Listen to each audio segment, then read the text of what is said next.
Bom, gente, vamos continuar falando de evolução estelar, porém agora vamos falar das estrelas massivas. Vamos ver como se dá a evolução daquelas estrelas cuja massa seja, no mínimo, 8 vezes a massa do Sol. O que tem que reter para começar? Bom, quanto maior a massa da estrela, mais rápido é o seu ciclo evolutivo. E, portanto, menor é o tempo da sequência principal, o tempo de permanência na sequência principal. Vejam, por exemplo, esses 3 exemplos aqui embaixo. O Sol vai ficar 10 bilhões de anos na sequência principal. Uma estrela que tenha 5 vezes a massa do Sol, apenas 100 milhões, 1/100º do tempo do Sol. Uma estrela que tenha 10 vezes a massa do Sol, apenas 20 milhões de anos. Vai fazer todo o seu ciclo evolutivo em 20 milhões de anos. As estrelas com 20, 30, 40 massas solares têm todo o seu ciclo evolutivo do começo ao fim em poucos milhões de anos. Isso vale também para os estágios pós-sequência principal, obviamente. Vamos ver esse diagrama HR aqui, esse diagrama a gente já tinha mostrado antes, para essa trajetória evolutiva. Aqui está uma estrela de uma massa solar. Comparem essa trajetória com uma estrela de 4 e uma de 15 massas solares. No caso da estrela de uma, é aquilo que a gente já tinha visto. Esgota-se o hidrogênio nuclear, a estrela se transforma no subgigante, sobe o ramo das gigantes, aumenta muito a luminosidade sem mudar a temperatura. Esse trajeto aqui. Isso deixa de acontecer para aquelas estrelas com, digamos, 4 massas solares, quando a exaustão do hidrogênio nuclear implica numa fase da gigante, a estrela passa para a gigante vermelha, aumenta seu volume sem variar a luminosidade, porque ela já produz muita energia. Ocorre a ignição do hélio, a estrela volta a se acomodar num volume menor, volta a encolher. Note que essas linhas aqui são linhas de mesmo raio. Essa estrela aqui ela inchou até chegar ao raio de 100 raios solares. Uma vez ocorrida a ignição do hélio, ela volta a encolher e ter 10 raios solares. Depois ocorre a ignição do carbono, que não acontecia com as estrelas de baixa massa, e assim sucessivamente. Para uma estrela de 15 massas solares, aí vai a coisa ainda mais além. Ignição do hélio, ignição do carbono, ignição do oxigênio e assim sucessivamente. Ou seja, as estrelas mais massivas elas vão passando para estágios superiores de evolução sem alterar a luminosidade. Não ocorre o flash do hélio para essas estrelas aqui. Vejam que aqui não tem aquele degrauzinho que tinha aqui, por exemplo, quando ocorre a ignição nuclear do hélio. Não ocorre porque a queima de hélio é sempre estável, ela não liga em momento nenhum. Ou seja, as estrelas, apenas aquelas de massa do Sol, como está mencionado aqui embaixo, apenas as estrelas de massa comparável com a do Sol, um pouquinho mais, aí, entre 1 e 4, sofrem ignição do hélio, para as outras não. O hélio já tem uma queima estável ao longo do ciclo evolutivo. Uma estrela, isso já havia falado no vídeo anterior, uma estrela que tem a ordem da massa do Sol nunca chega à ignição do carbono. E ela termina a sua vida como uma anã branca de carbono-oxigênio. Já as estrelas mais massivas conseguem ainda sofrer ignição do carbono e sintetizar elementos ainda mais pesados, tais como neônio e oxigênio. São as anãs brancas de alta massa, cujas massas têm no mínimo 4 vezes a massa solar e que têm o nome de anãs brancas de neônio e oxigênio. As anãs brancas oriundas das estrelas de baixa massa, com a ordem da massa do Sol, um pouquinho mais, são as chamadas anãs brancas de CO, as anãs brancas de baixa massa.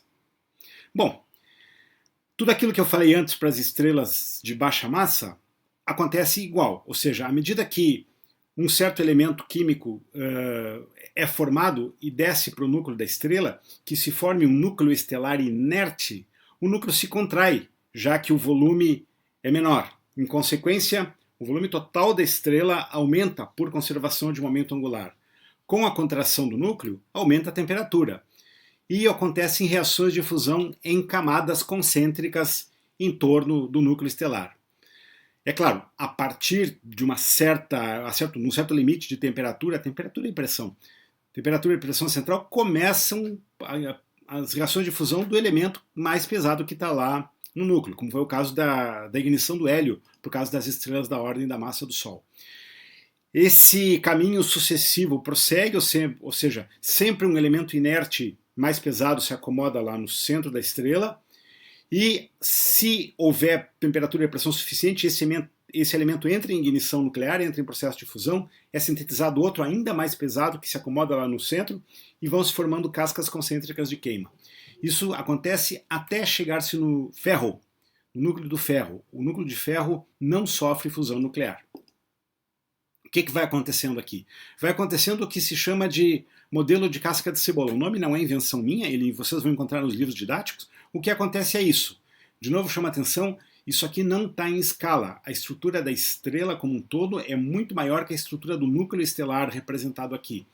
Mas o que vai acontecendo são camadas concêntricas de queima de elementos cada vez mais pesados. Veja nessa primeira camadinha aqui, representada na cor de laranja, fusão nuclear de hidrogênio que se transforma em hélio. O hélio desce para uma camada mais interna, onde a pressão e a temperatura são mais altas. Começa a ocorrer fusão de hélio. O hélio se funde e se transforma em carbono, que desce para uma camada mais interna. Vejam aqui está o esqueminha. A partir do carbono é sintetizado o oxigênio, a partir do oxigênio o neônio, depois magnésio, silício e assim sucessivamente até chegar no ferro, de maneira que a estrela tem um núcleo inerte de ferro no centro. Notem, isso é o núcleo estelar, é a representação do núcleo estelar de uma estrela massiva, cuja massa seja no mínimo 8 vezes a massa do Sol. À medida que a temperatura central vai aumentando, essas reações de síntese vão acontecendo com uma característica. Elas acontecem sempre mais rápido. Vejam o exemplo de uma estrela de 20 vezes a massa do Sol. Uma estrela que tenha 20 vezes a massa do Sol, o tempo de sequência principal são 10 milhões de anos. Ela passa 10 milhões de anos queimando hidrogênio. Depois apenas 1 milhão de anos queimando hélio. Apenas 1000 anos queimando carbono. Apenas 1 ano queimando oxigênio e 1 semana queimando silício. Tudo é muito rápido, até chegar no hélio, no ferro, que é o elemento final estável. Vamos relembrar como se dão as reações. Isso aqui é o ciclo próton-próton, aquele que acontece nas estrelas de baixa massa, ou seja, 4 prótons combinam-se formando um núcleo de hélio. Essa relação libera pósitrons, neutrinos e uma grande quantidade de energia. É a reação que ocorre no núcleo do Sol. O que acontece nas estrelas massivas? Isso aqui é o ciclo triplo alfa. 3 partículas alfa, ou seja, 3 núcleos de hélio, combinam-se formando um núcleo de carbono. Essa reação também libera uma quantidade bem grande de energia. Isso não é uma reação da sequência principal, é uma reação pós-sequência principal. E por que essa história? Quanto mais pesado o núcleo, maior a temperatura e pressão necessárias para a reação de fusão. É bem óbvio isso, né? Elementos mais pesados têm uma carga nuclear maior, portanto tem uma repulsão eletrostática maior. Imaginem 2 núcleos de carbono, por exemplo. Os núcleos de carbono têm 6 prótons, 6 nêutrons. A repulsão, a força coulombiana de repulsão entre 2 núcleos de carbono é muito grande, né? São 2 cargas mais 6, né, se repelindo. A repulsão nuclear é muito maior do que no caso do próton. Então, 2 coisas podem acontecer. No caso do carbono, pode acontecer a reação carbono-carbono, produzindo magnésio 24. Também é uma reação de fusão que também libera energia. Porém, pode acontecer a reação carbono-hélio, que produz oxigênio 16, também produz energia. Qual é a diferença entre elas? A diferença é a temperatura e a pressão necessárias. Por caso da fusão carbono-carbono, são necessários 1 bilhão de graus no núcleo estelar. Vamos relembrar, o Sol são 15 milhões de graus. 15 milhões. Para a reação da fusão do hélio, o ciclo triplo alfa, 100 milhões. Para a fusão de carbono-carbono, 1 bilhão. 10 vezes mais quente do que o núcleo de uma estrela que esteja fundindo hélio no seu núcleo. Então, a reação de captura alfa carbono-hélio ela é mais provável do que a reação carbono-carbono. A reação é mais provável, pois ela requer temperatura e pressão inferiores do que a reação carbono-carbono, no caso. Isso vale para todas as cadeias alfa, né? Imagine um elemento qualquer que capture uma partícula alfa, ou seja, o núcleo de hélio. Essa reação é sempre mais provável que 2 elementos pesados se fundirem, se houver a síntese de um elemento ainda mais pesado, a gente vai ver que isso vai se refletir sobre as abundâncias desses elementos posteriormente. Mesma forma que eu dizia, é mais provável a reação oxigênio-hélio produzindo neônio do que a reação oxigênio-oxigênio, 16 mais 16, produzindo enxofre 32. É preciso muito mais temperatura para a reação oxigênio-oxigênio do que para a reação oxigênio-hélio. Mas, de qualquer forma, à medida que a estrela for evoluindo, elementos cada vez mais pesados vão se formando através da captura de hélio em relação à fusão de núcleos iguais. Isso aí vai produzir uma superabundância dos elementos cujo número atômico são múltiplos de 4. O próprio hélio, o carbono, e depois, a partir do carbono, vai somando 4. O oxigênio 16, o neônio 20, o magnésio 24, o silício 28, o enxofre 32 e assim sucessivamente. Se vocês olharem aqui esse diagrama é bem importante, gente. Esse diagrama mostra uma distribuição das abundâncias relativas dos elementos químicos em relação ao seu número atômico.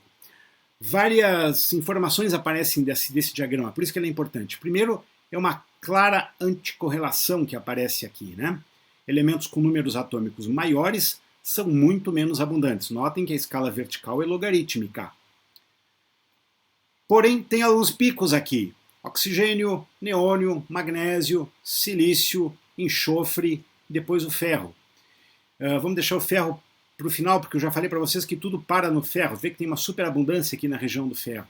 Mas esses picos aqui, carbono, oxigênio, neônio, magnésio, silício, enxofre, são os elementos produzidos por captura alfa. Chama a atenção de vocês também para esses 3 elementos aqui, lítio, berilo e boro, que os astrônomos chamam de grupo LIBEB, lítio, berilo e boro. Esses elementos, apesar da sua baixa massa atômica, do seu baixo número atômico, são muito, muito pouco abundantes. Comparem eles com a região do oxigênio aqui, por exemplo, eles são tipicamente 1 milhão de vezes menos abundantes do que elementos com massas atômicas comparáveis, como o oxigênio e como o carbono. Por que isso? Esses elementos têm um processo de produção muito, muito particular. Eu vou falar deles no vídeo seguinte. Mas essa distribuição aqui mostra o quanto é assimétrica a produção dos elementos químicos. Os elementos químicos de maior número atômico são muito mais difíceis de ser produzidos, obviamente, eles só são produzidos nas estrelas de grande massa. E existe ainda essa peculiaridade dos picos. Mas vamos lembrar também, isso não é uma regra geral, à medida que diferentes núcleos vão sendo construídos diferentes núcleos atômicos vão sendo construídos dentro do núcleo estelar, outros elementos de massa intermediária vão sendo formados por captura de prótons ou por captura de nêutrons livres, e assim se formam outros elementos, por exemplo, o flúor 19, o sódio 23, o fósforo 31, enfim, ou seja, assim a tabela periódica vai sendo construída. De qualquer forma, a captura de hélio é o processo mais comum de produção de elementos químicos. De onde que vem tanto hélio? Fotodesintegração. Vejam, por exemplo, aqui a fotodesintegração do silício 28. O núcleo do silício 28 é quebrado por fótons de ultra alta energia lá dentro do núcleo estelar. Não estou falando da fotosfera da estrela, estou falando lá do núcleo estelar. O núcleo de silício 28, por exemplo, é quebrado em 7 partículas alfa, em 7 núcleos de hélio. Portanto, não vai faltar núcleo de hélio no interior estelar para produzir esses elementos.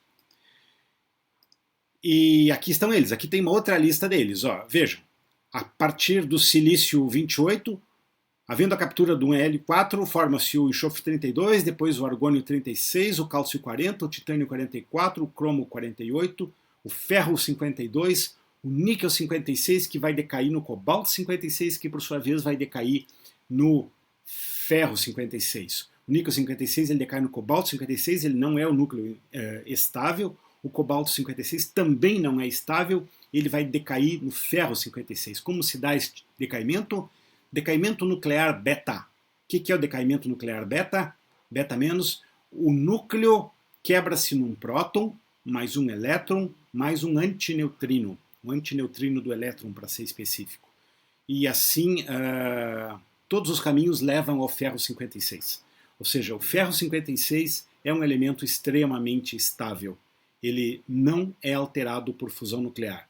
Por isso, deixo aqui a minha sugestão, se você quiser dar uma prova de amor para sua namorada, para o seu namorado, dê um anel de ferro. O ferro é o elemento mais estável que existe.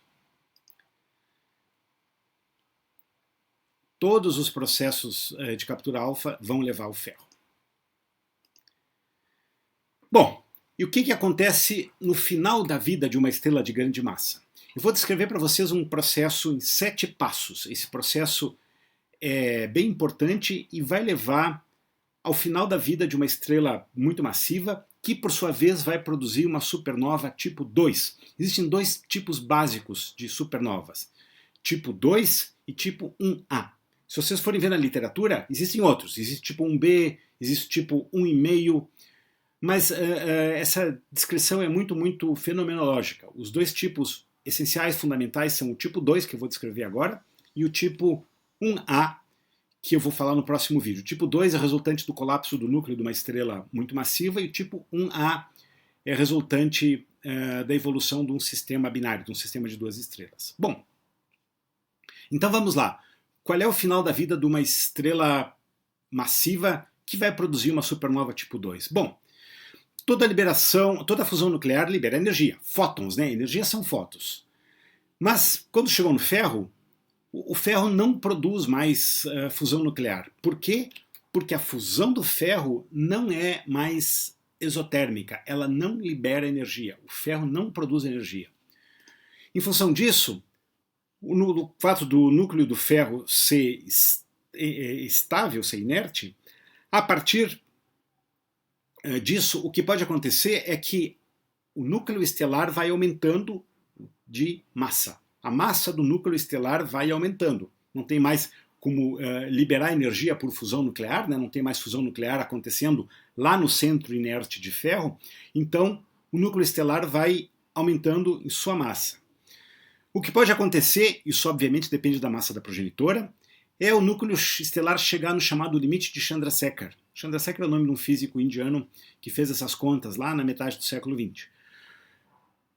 Se o limite de Chandrasekhar é atingido, a pressão do gás não sustenta mais o núcleo estelar e a massa, a pressão gravitacional, esmaga completamente os núcleos atômicos que estiverem lá naquela região no interior da estrela, no centro da estrela. Quando isso acontece, a gente está falando de temperaturas da ordem de 10 bilhões de Kelvin. A essas temperaturas e com esse tipo de pressão, os fótons quebram o ferro em núcleos leves. Quebrando o ferro em núcleos leves, o núcleo se transforma numa sopa, vamos dizer assim, de prótons e nêutrons. Esse processo é chamado fotodesintegração. Em função disso, ou seja, em função dessa fotodesintegração, ocorre uma absorção de energia, né? Os fótons são absorvidos para quebrar núcleos de ferro. Uma vez que os fótons desaparecem, eles são absorvidos no próprio núcleo, faz com que o núcleo diminua mais a temperatura. E isso aumenta mais a pressão do gás, aumenta o colapso do núcleo, aumenta a taxa do colapso. E o núcleo se transforma numa mistura caótica de partículas elementares, prótons, nêutrons e elétrons. Com esse colapso, a densidade vai crescendo ainda mais, a densidade chega a valores da ordem de 1000 toneladas por centímetro cúbico. Vamos relembrar qual é a densidade do núcleo do Sol? Cerca de 160 gramas por centímetro cúbico. Aqui eu estou falando de 1000 toneladas por centímetro cúbico. A essa pressão, prótons e elétrons são esmagados um contra o outro, gerando essa reação nuclear que está descrita aqui. O próton mais elétron produz um nêutron mais e emite um neutrino. Esse processo é chamado neutronização do núcleo. Neutronização. Está nascendo o quê? Está nascendo uma estrela de nêutrons desse processo. Os neutrinos carregam energia que sai para a estrela. Em função dessa energia que vai saindo, o núcleo resfria ainda mais, a pressão sobe ainda mais e o colapso acelera ainda mais. À medida que isso vai acontecendo, a densidade vai aumentando ainda mais até chegar em valores que, atenção aqui, gente, chegam a 1 bilhão de toneladas, milhões, é que eu estava em unidades de milhões, a 1 bilhão de toneladas por centímetro cúbico. A essas densidades, você tem apenas nêutrons encostados um no outro. Aí sim, a compressão para, e a parada dessa compressão gera uma onda de choque reversa para fora que expande violentamente. Todo esse processo que eu acabei de descrever, do passo 1 até o passo 7, ocorre em 1 segundo. 1 segundo. É um processo de queda livre. O núcleo estelar desaba sobre ele mesmo em 1 segundo. Em função disso, é produzida uma imensa onda de choque para fora e todo o envoltório da estrela literalmente explode. Isso é uma explosão de supernova. Uma supernova tipo 2. A velocidade com que isso ocorre é da ordem das dezenas de milhares de quilômetros por segundo. A velocidade de ejeção do gás é da ordem de dezenas de milhares de quilômetros por segundo. E isso gera uma imensa onda de choque para fora. Aqui nessas duas fotinhos tem uma ilustração desse fato. Isso aqui é um telescópio terrestre. Essa aqui é a nebulosa da Tarântula, na Grande Nuvem de Magalhães, a galáxia satélite da nossa. Em fevereiro de 1987, explodiu uma estrela aqui, a supernova 1987A. Essa nebulosa se chama 30 Dourados, ou nebulosa da Tarântula. A supernova 1987A foi a primeira supernova vista da Terra desde que Kepler descreveu a explosão de uma supernova do ano de 1604.